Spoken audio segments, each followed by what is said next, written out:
Welcome to the Little as Much podcast. I'm Cameron. And this is Morgan. We are just a young couple desiring to serve God and raise a family in this present world based off Titus 2:12. We have seen God take the little we have to offer and do much more than we could ever imagine. Join us as we share personal real-life experiences and what God is teaching us along the way. We will cover topics of faith, family, and everyday life from a Christian and biblical perspective.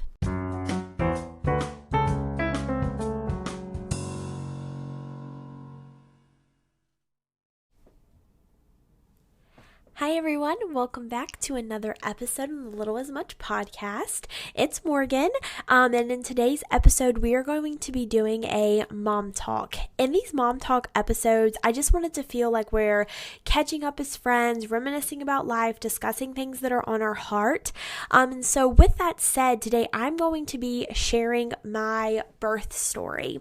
And I was able to have my daughter naturally, without an epidural or any kind of pain medication, and so I'm going to be sharing that. Hopefully it will encourage or enlighten or help somebody maybe that's desiring to do the same thing. Who knows, it might scare you to death because my experience definitely wasn't all peaches and cream. However, I also just wanted to have a recording to talking about my birth story for personal reasons because my daughter is about to turn 9 months old and I don't want to forget any of the precious little details about her birth. And so I think this is just such a great way to kill two birds with one stone and have a record of it that I can always go back and listen to, but also hopefully be able to encourage or help someone else, or just maybe you listen to it for entertainment purposes. I know when I was pregnant, I listened to all sorts of birth stories and watched all sorts of birth videos and stuff on YouTube. So hopefully this can help somebody. Now, before I jump into all the details about my birth story, I do want to say, yes, I did it naturally, but there is no shame in getting an epidural. If you want to get an epidural, I encourage you, go for it. It definitely is a super personal choice nowadays to do a natural birth. So if you are wanting to get an epidural, please, no shame. I'm not trying to say natural is the absolute way to go and trying to, sell something. Definitely, if you want to get an epidural, go for it. So I just want to kind of put that disclaimer out there, because a natural birth, I've talked to other people, actually my cousin, and we just talked about this today. Definitely a natural birth and being able to get through that, it is about 80% of the battle is won in the mind. So you have to have your mind made up that you're going to do that. So if you're on the fence about it, no pressure. Get the epidural if you want the epidural. But I just wanted to kind of put that in as a disclaimer. Now, before I jump into the actual details, I do want to talk about my pregnancy just for a tad bit, because that does kind of play into one part that I will mention kind of towards the end. But my pregnancy was rough. I'm not going to sugarcoat it at all. I started getting sick, and when I say sick, I'm not saying just morning sickness, feeling nausea, actual vomiting multiple times a day, and it was all day long. I never had a minute where I wasn't sick to my stomach. So that happened starting at 6 weeks and went all the way until I delivered. So I was on some very expensive medication that almost broke the bank, but goodness, the over-the-counter didn't work, and so it was the only thing that really allowed me to continue to function, to keep working, because I was still at the hospital at that time, and it helped me, still be able to go to church and sing and play piano and do all the things I was involved in. So the medication was Bonjesta. For anybody out there, if you are struggling with your pregnancy and you are sick as a dog, oh, trust me, I get you. And Bonjesta is the medication that I was on. Again, it is very, very expensive. And I was blessed to have a pharmacist at my pharmacy that kind of worked with me on how we broke it up, payments and how many pills I would get each time. But just in case anybody's out there and they're struggling and they're just trying to give you the over-the-counter stuff, there is other medication out there that can help if you're interested in taking medication. Another thing about my pregnancy is I got COVID pneumonia, which is very serious, and I was very, very sick. I was very blessed, and praise the Lord, though, it did not affect anything as far as in my pregnancy or the baby, so I was very blessed with that, but I did get COVID pneumonia and got very sick during my pregnancy. So I actually struggled with gaining weight for the first 20 some weeks. Now, buddy, once I hit 30 weeks, I gained a ton of weight after that once I kind of started getting a little bit more used to my medication and stuff. But so I was having some very big issues. I had passed out at one point, and when I passed out, I ended up vomiting everywhere. I had incontinence with it, which comes along with passing out. I struggled with my pregnancy. My carpal tunnel was extremely bad. And then I ended up getting preeclampsia, which this is about to, of course, go into my birth story. But I just want to say, if you are out there and you are having a rough pregnancy and you see girls on YouTube and they look beautiful through their entire pregnancy, they look like they only gained weight in their stomach and they are just going on hikes and taking these beautiful pictures in Greece for their maternity shoot and you can barely get up off the couch and you always have to know where a bathroom is because you need to go vomit. I understand you, and do not think that you are alone, because I don't know how those girls do it. They are very blessed, but I did not have that kind of pregnancy. So I definitely just wanted to throw that in there as a disclaimer that I completely understand and I feel for you. But talking about getting preeclampsia, so around I think 36, maybe 35 weeks, they started kind of monitoring my blood pressure. So I was having to go in every few days and get my blood pressure checked because my blood pressure started rising into the 140s, and I had been 107 over 78, 114 over 82, things like that my entire pregnancy. And then all of a sudden one day I went in for my appointment and I was 142 or 3 over, I think it was 87 maybe, something like that.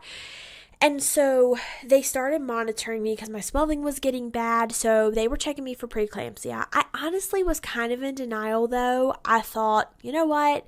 I am not going to think that they're going to induce me and take this baby early. I had the mindset I'm going 40 weeks and I am not going to kid myself that I'm going early. So I just kind of stayed in that zone. Well, my parents, as a lot of you know, that my dad is a pastor. And so every summer during this specific time, there is a week-long meeting that he preaches at in Kentucky, which is about 10 hours from where we live. And this is right around the same time I'm starting to have issues with my blood pressure. My dad kept saying we shouldn't go, we should just stay, and me and my mom were like, no, well, it'll be fine. Well, wouldn't you know, they left Sunday after church to go to this meeting, and on Monday I go to my appointment. The doctor comes in and says, yep, I'm pretty sure you have preeclampsia and this is serious and we need to get this taken care of. I was 37 weeks at this point, and he said, I need you to go straight over to the hospital. I want you to get tested and to be monitored, and I am pretty sure you will be admitted and I will see you tomorrow and we will be having a baby. When he said that, I was like, do you mean I have to go right now? I can't go home. And he said, no, I'm going to put the orders in. You need to go right now and be admitted. Well, I had worked all day.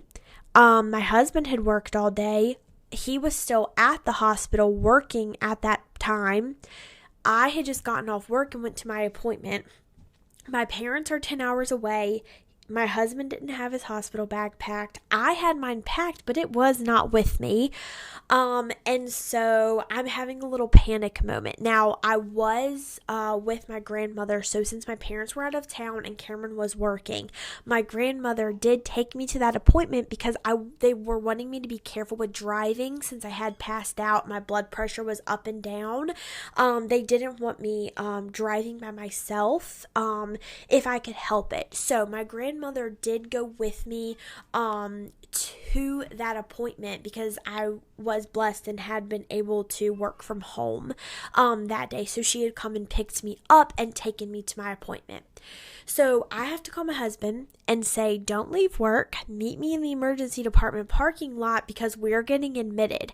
I then had to call my poor parents and tell them that they had just gotten 10 hours away because they had stopped halfway on Sunday.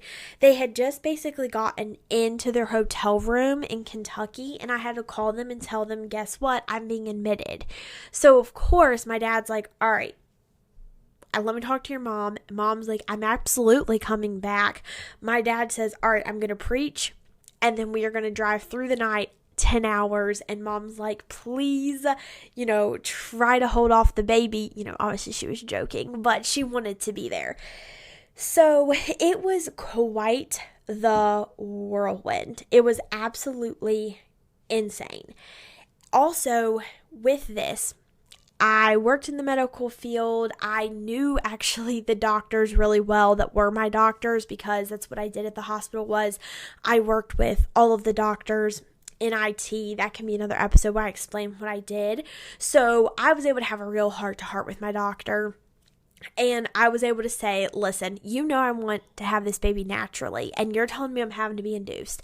I said straight up, I want to know statistics of if I get induced, am I going to end up having to get an epidural and maybe get a C-section because I'm only 37 weeks and this is my first baby. So he gave me the statistics of basically like 1 out of 3 women that get induced end up having to get the epidural and have a C-section because the epidural can sometimes slow the process down. And if you're early and it's your first baby, it just lines up for the perfect storm. And so that was really discouraging. And I was like, how long will you let me try to do this before we start making these decisions? And he had said, well, at 6 hours after you get induced, we will kind of reevaluate. And I was like, 6 hours? Come on. Like, can you let me go try for longer than that, please? And he was like, we'll see. Again, I had a wonderful relationship with my doctors because I also worked with them for years. So I went over to the hospital. My husband, Cameron, met me over there. My grandmother, went to go buy us some snacks, and then we had to call my sister, Mackenzie, who has been on here before, and she had to go help Cameron because he went back home to get our stuff because we needed hospital bags, diaper bag, all that stuff. And so they kind of came, and I got admitted, and they were like trying to FaceTime me and get all the stuff we needed and then get back to the hospital.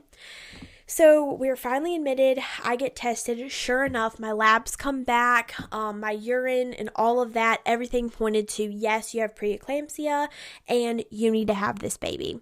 So this is where we start the process. So when they checked me, I was only 70% effaced and I was only a fingertip dilated. So that wasn't great. So they said, before we start Pitocin and start trying to, get these contractions going, we need to try to ripen your cervix. So they gave me, Cervidil first, which was inserted, and if you're a mama, you'll know what I mean by that, but they inserted it, and they were trying to ripen my cervix, and I had to wait 12 hours, and then we would check again. Well, they started Pitocin at a low rate, and it wasn't working. So there was no progress. They ended up having to give me another kind of medication called Cytotec, I believe, and that was to help ripen my cervix too, I believe, and that one did not work, and I'm on Pitocin, so they are just, starting to pump the Pitocin. They had given me like a little bit of break before they really started pumping it to me so I could get a shower and eat before the process and everything started really to roll. After all the Pitocin and the medications they had given me, I was still only 70% effaced, and I had only progressed to 1 centimeter dilated. Now, at this point, it was Tuesday, so I had been there since Monday. Tuesday, we're talking like 24 hours later, there was still no progress. Again, my doctors were absolutely wonderful, and they would come in, they would just look at me, and they were like, we can try something else if you want to try something else, and I was like, please. So I kept trying. I did not sleep. My baby was very, very active. She still is, but she was very active in the womb. And so those monitors that they put on me, to monitor her, they would lose it or they would move and I couldn't get comfortable and the alarms would start going off. Nurses would have to come and adjust it. So I was not sleeping at all. My mom eventually ended up, of course, getting there on Tuesday. So I had my mom in the room and then Cameron in the room. It finally got to Wednesday morning and there was still no progression. So we are talking, 48 hours almost, or not quite 48 hours. So, because it was more like the late afternoon when I got admitted on Monday. So this is Wednesday morning. And still no progression. I was still only 1 centimeter dilated. Well, you know how in your doctor's office, there's usually always that one doctor that you think, if when I go to deliver this baby, I don't want that doctor. Well, lo and behold, guess who was coming on shift Wednesday morning? That doctor for me, the one that I just did not care for. He did not have good bedside manner. I had only seen him once during my entire pregnancy, so he didn't know me at all. He was younger, he was cocky, and I didn't work with him a whole lot as far as like my work environment, so I didn't really know him that well, in that way either. But sure enough, he comes walking into my room between like 6 and 7 in the morning on Wednesday. And he's like, so you've been at it for quite a while. And he said, and I talked to doctor and named the doctor's name. And he said, he's telling me you're pretty dead set on having a natural birth and trying to keep doing this. And I was like, if possible. And he said, well, let me tell you. We're kind of running out of time, and if you want to do this, I need to break your water. Well, I had never heard of anyone breaking someone's water when they were only 1 centimeter dilated. So I was a little nervous about it, but he was like, that's the only way we are going to get this rolling. And he was like, so as long as you're on board, we're going to go for it. And he was, that's if I can even get to break your water. He said you might, because I think I might be using some of the wrong verbiage, but I think she was still like -4, which means like the highest up. She wasn't dropping down either. Like she dropped down a little, but then would go back up. And so he said that's even if I can reach her to break your water. So sure enough, I said, let's give it a shot. And so he went to break my water. That was kind of painful. And she was pretty far up, but lo and behold, he got it and he broke my water. Wow, that feeling of your water breaking is a pretty like surreal feeling. It is pretty amazing. And so he broke my water and then they started pumping the Pitocin to me. So I had already been on Pitocin, so remember, since Monday. Well, now my water just broke and all that Pitocin, and they are continuing to pump Pitocin to me. My contractions were off the chart. And when I mean that, I mean literally, like the monitors, they were going off. I mean, I had nurses that weren't my nurse coming to my room and like checking in and being like, wow, girl, you're doing great. Like it was crazy. And that my contractions were like every 30 to 45 seconds. It was insane. And they were lasting about 40 to 50 seconds. And they were very intense. Everything I thought my birth would be like, essential oils, calming, getting in the shower, and letting the water help my contractions and all of that. No, there was none of that because I got induced and had preeclampsia. I had monitors. When they broke my water, they inserted 2 monitors, one that attached to my baby's soft spot to monitor her heart rate, and then another one to monitor my contractions. So I had 2 internal monitors. So not only did I have, these extreme contractions from the Pitocin, but I also had 2 internal monitors that were then like taped to my leg and everything. It was just wasn't comfortable and wasn't what I expected. So also they were so strong, and how I labored was on my feet. I could not lay in the bed. I thought it hurt so bad to lay in the bed. So I stood up the entire time. From the time they broke my water to the time I had my daughter was 13 hours. So I was having intense contractions for 13 hours straight. And like I said, there was no break between my contractions. It was every about 30 to 40 seconds I was having another one, and they lasted longer than I had a break in between, if that makes sense. Cameron was an absolute angel. I wouldn't have been able to do it without Cameron. The whole time we had studied the breathing techniques, and I'll get into all of that, but he counted for me and helped me breathe through my contractions, which helps so much. And I'm telling you my story now, but I'll get into like advice and tips and stuff a little later on. So hang in there if you're a mom that is trying to, have your baby naturally, or that's what you're wanting. I do give some tips and stuff like at the end.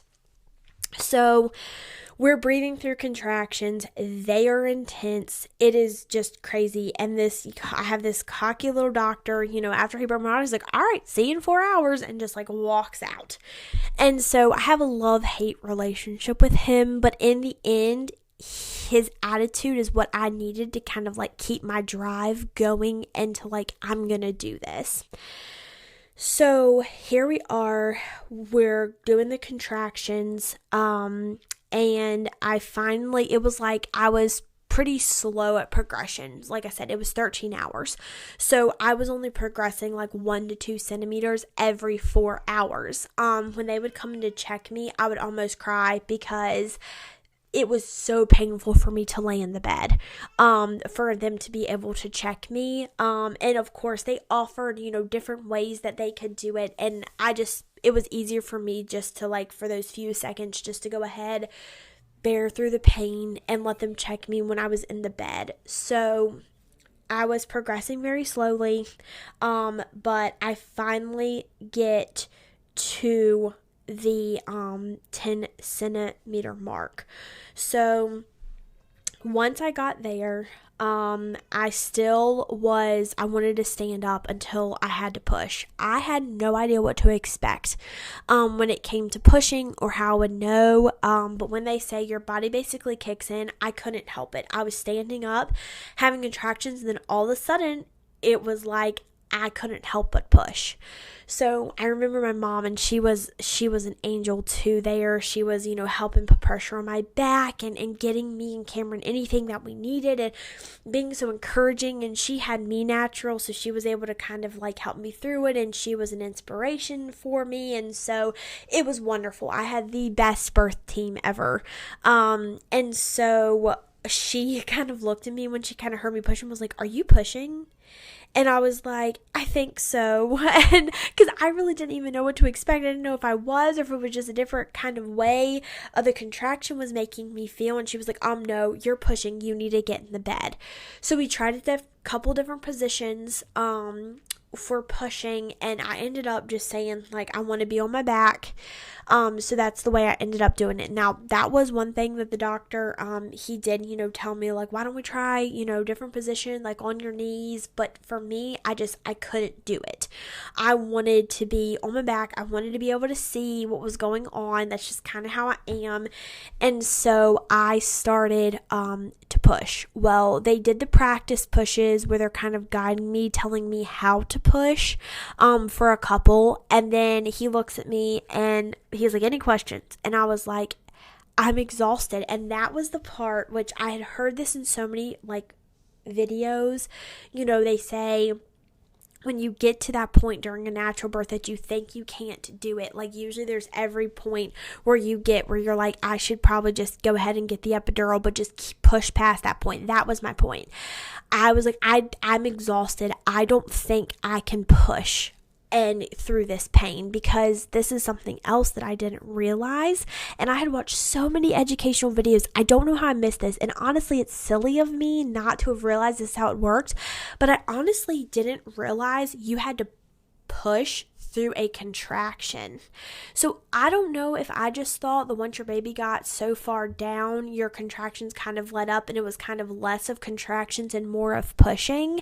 In my head, that's how I thought it was going to be. But my contractions were so intense and hurt so bad. And then they were telling me to push on top of that. And that is when I started saying, I don't think I can do this. I think I need an epidural. I don't think I can do this.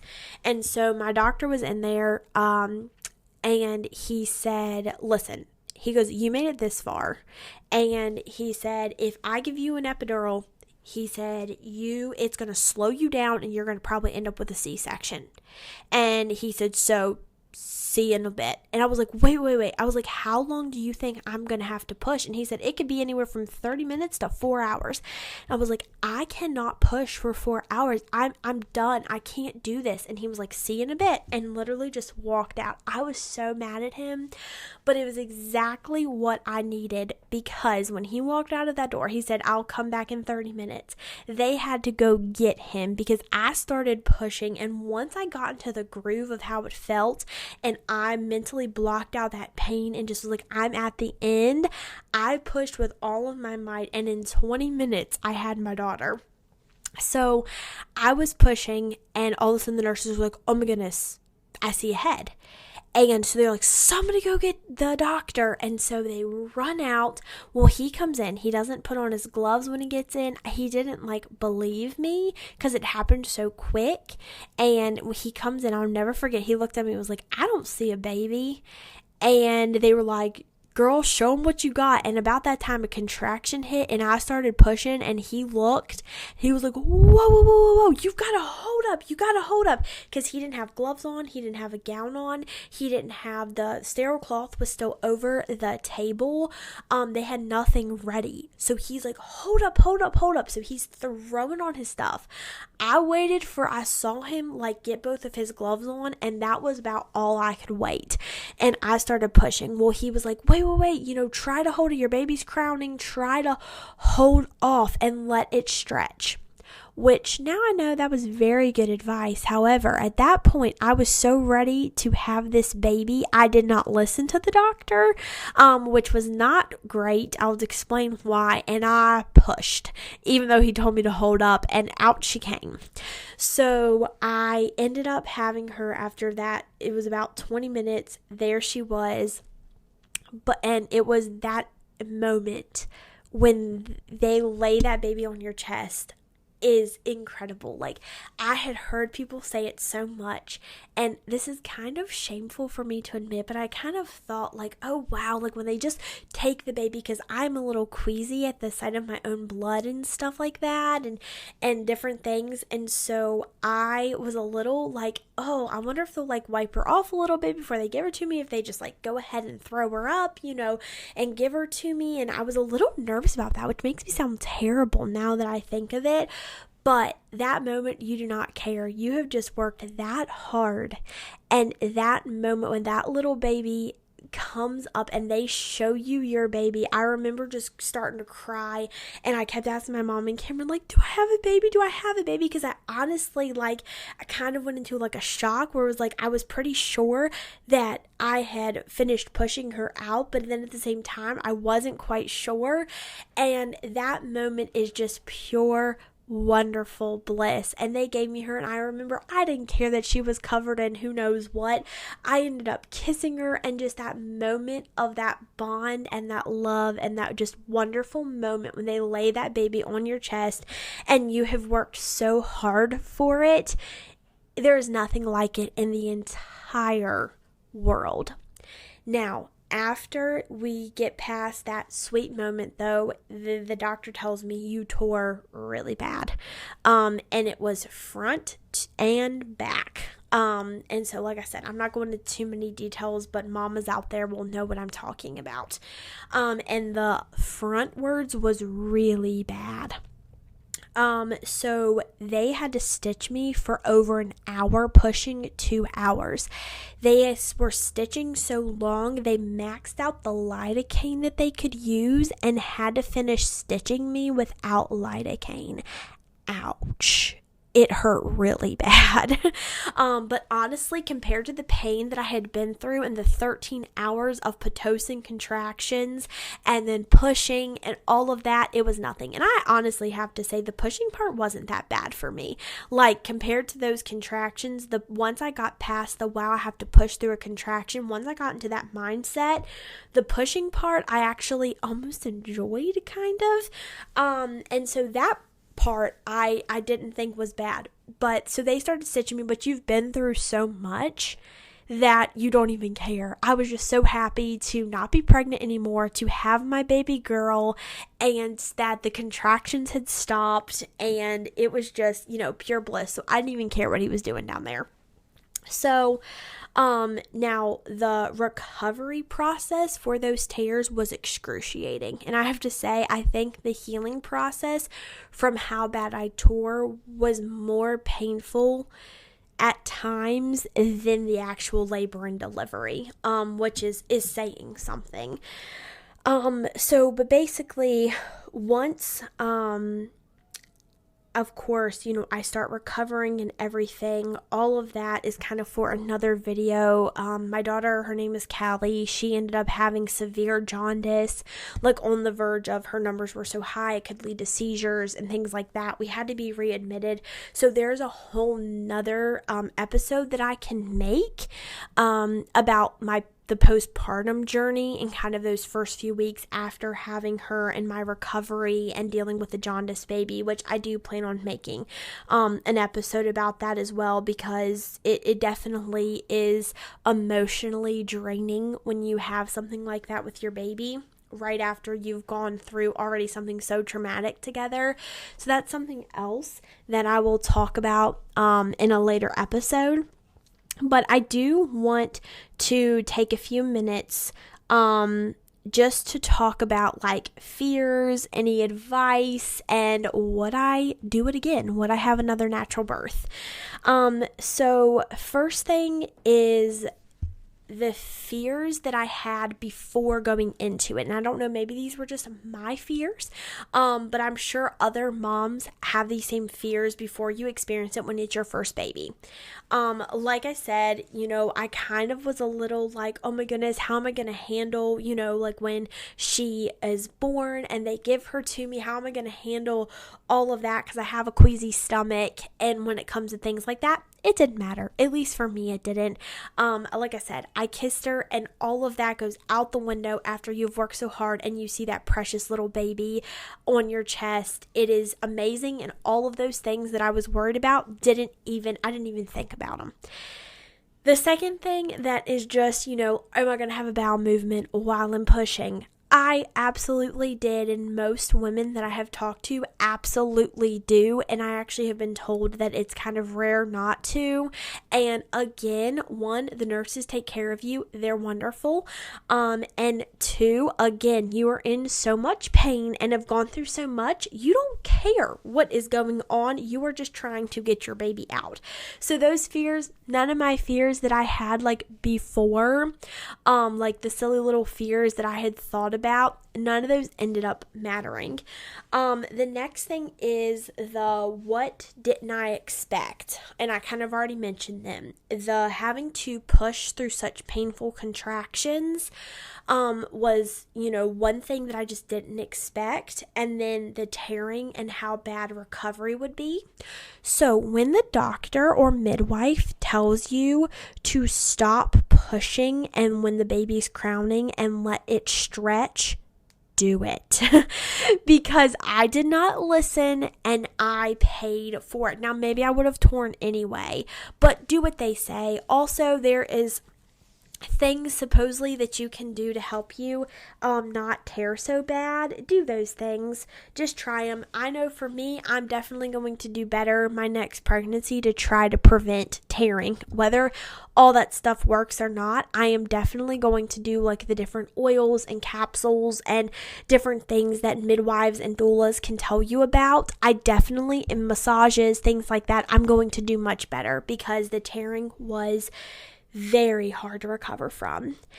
The next thing is, do I have any advice? My biggest advice is practice your breathing techniques, especially if you are doing it naturally. That breathing technique, and I believe I'm going to reference, it's Bridget, I think her last name is Taylor. It's Teyler. You can find her on YouTube. She is a doula and she is amazing. My cousin had actually told me about her. She had her baby natural as well. And she does have some pretty great videos. And her breathing technique of in through the nose, 1, 2, 3, 4, and out through the mouth, 1, 2, 3, 4, 5, 6. Of course, you pace yourself. But that is what got me through, and having my husband know the technique and helping me count, and my mom knowing the technique and helping me count and keeping me focused, that breathing technique is what allowed me to get through the contractions. Also, one of my doctors had told me when I was talking about a natural birth, he was all for it. And he said, women get overwhelmed when you start trying to think, I have to contract and be in labor for multiple hours. He said, you cannot think about the hours to come.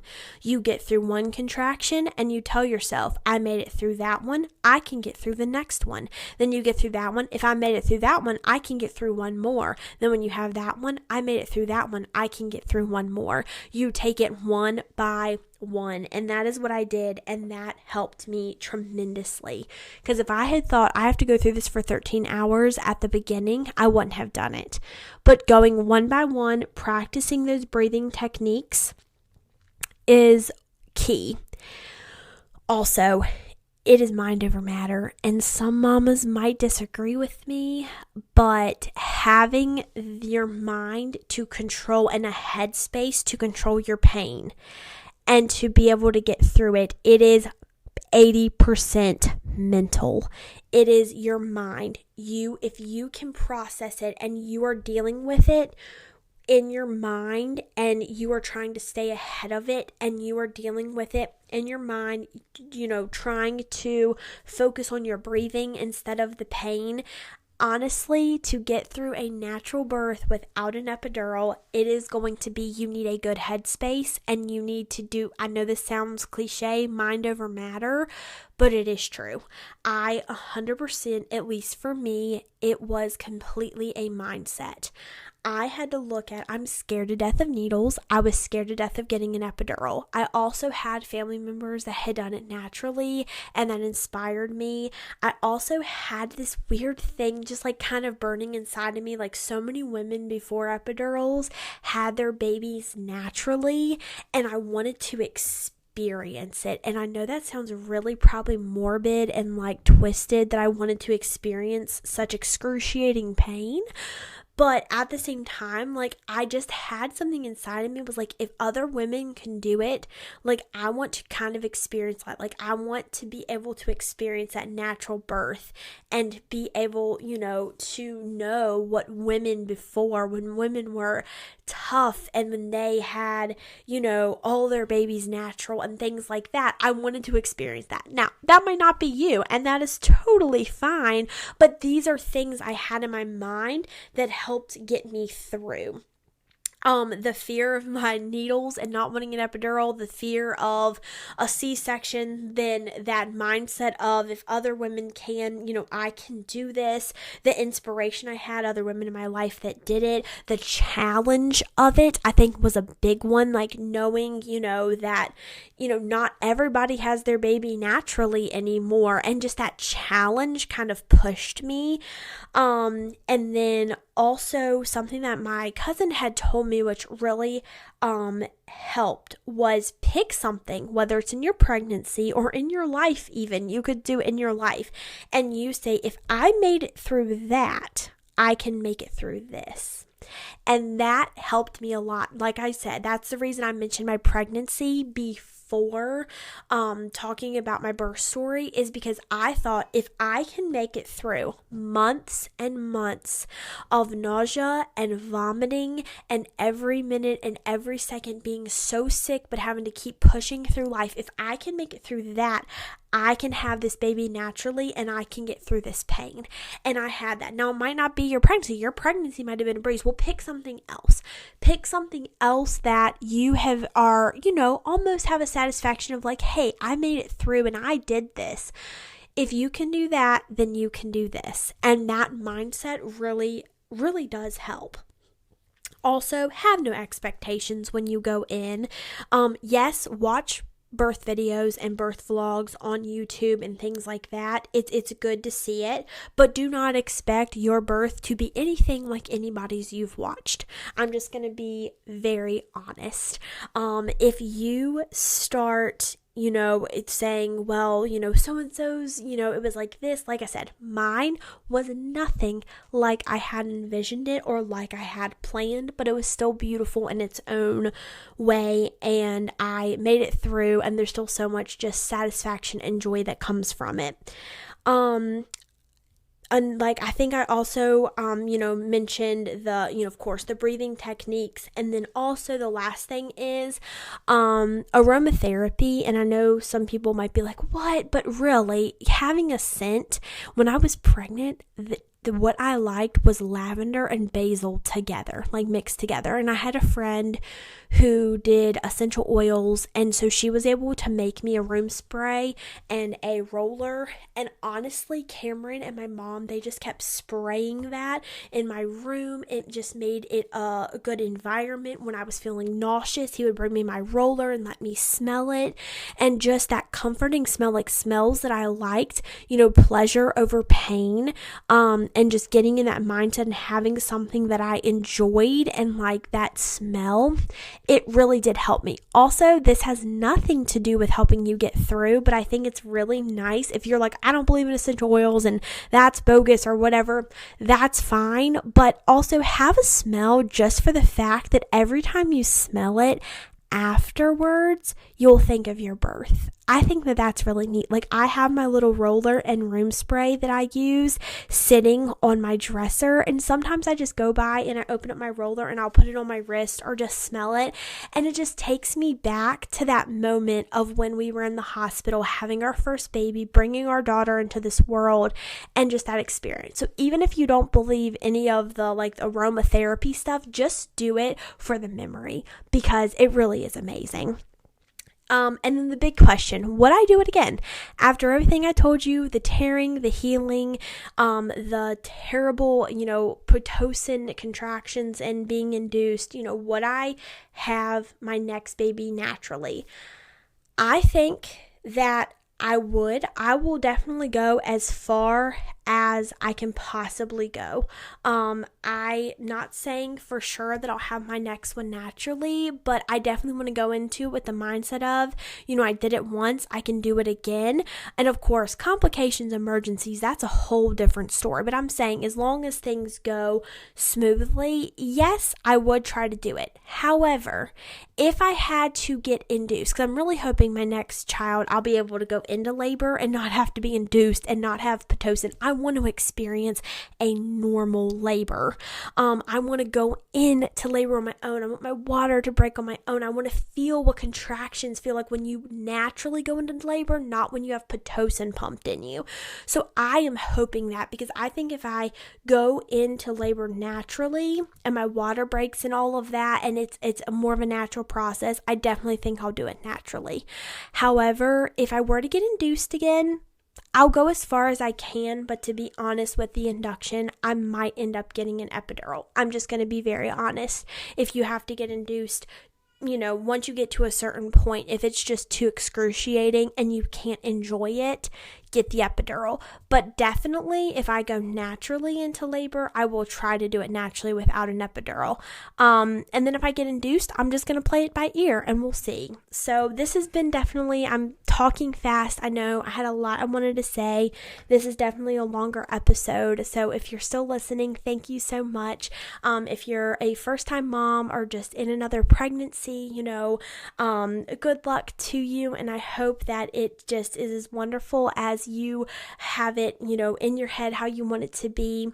And definitely, we put Q&As and stuff on Spotify. I'll try to put a question or a poll or something on Spotify. So if you want to reply to that or share something about your birth experience, go for it. If you want to reach out to us via email, you can do that as well. Thank you for listening. I hope this encourages somebody, or was just some good entertainment to hear another friend's, birth story. But thanks for listening, guys. Bye. If you enjoyed this episode, please leave a review and rate us. We are also uploading these podcasts to YouTube. Our channel will be linked below. If you don't have time for an entire podcast episode, check out the 60-second Bible Food for Thought on our YouTube page. If you are listening on YouTube, please like, comment, and subscribe. Feel free to email us at littleismuchmerch@gmail.com if you have any specific topics you would like for us to cover in a future episode, or if you would like to just say hi. On some of our podcast episodes, we leave a Q&A on Spotify. We'd love it if you would participate. We appreciate you listening. And remember, little is much when God is in it.